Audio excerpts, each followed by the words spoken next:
Hey Nathan, had the tech guy come in, he fixed everything, so we are set and ready to go. Turned out my computer had turned the mute setting on, which, as simple as it sounds, it took a little bit of setting work, which I do not know how to do to actually get it fixed. But looking at kind of remembering what I said from the previous video, there's only one video out of the four that you sent me that I really want to go over in depth a little bit more, and that's the first squat video that you sent, where I saw a good amount of lumbar flexion at the bottom of our squat. And we're going to kind of discuss why that is and how we can fix it.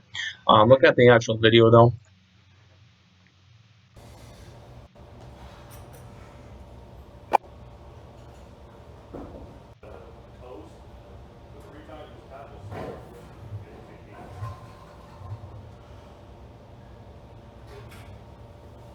So right here, right there is when we start to go into lumbar extension.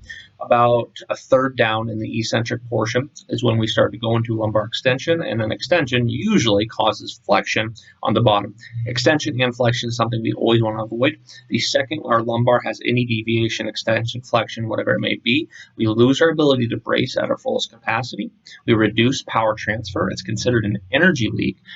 Increases injury likelihood, and on top of that, it changes the length-tension relationship of all muscles downstream. So, for example, when you go into extension, it lengthens your hamstring, shortens your quads, and causes a ton of issues in the small stabilizers in your hip and the small muscles in your hips. For example, the tensor fasciae latae (TFL) is often an injured muscle because of lumbar extension. And unfortunately, right now we're going to a little bit extension, a lot of flexion in our squat.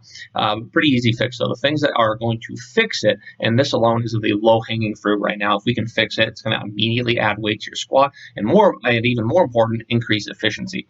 But to fix it, we're going to go ahead and work on breathing and bracing mechanics is first and foremost. But yours actually look pretty decent. More than anything, I want to look at your hinging mechanics.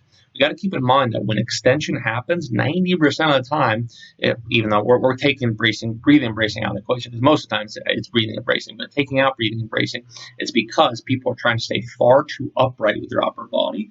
And at a certain point, because of the way our hip capsule is designed, we have to actually hinge with our entire body. We can't just push our hips back, which is required to actually squat, while keeping our upper body super upright. That causes the extension we're trying to avoid. I'm trying to give you a decent little example here.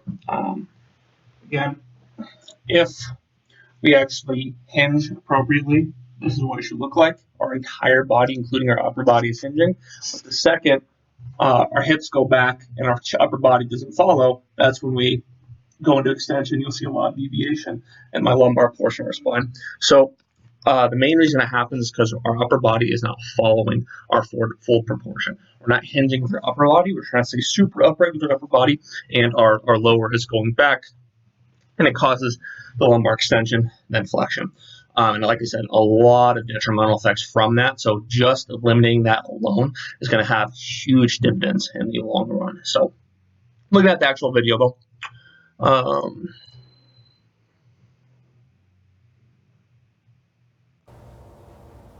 So you'll see that dip at the bottom. So on the way down, about a third of the way down, you'll see a little bit of extension in your lumbar right there, and then flexion on the bottom, that butt wink on the bottom, or lumbar flexion. And this is going to take place every rep. There we go.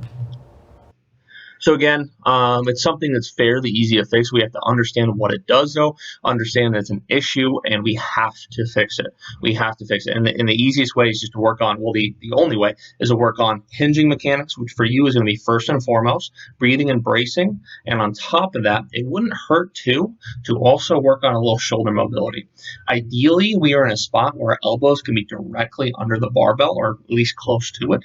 But that requires a lot of demand out of your shoulder external rotation, which a lot of people don't have. But if we end up with our elbows flared back, for one, we can't use our lats appropriately, and our lats are a spinal stabilizer. And the way we engage our lats in a squat is by pulling the barbell down, similar to a lat pull down. But imagine yourself doing a lat pull down from this position. wouldn't work. You wouldn't be able to handle very much load at all.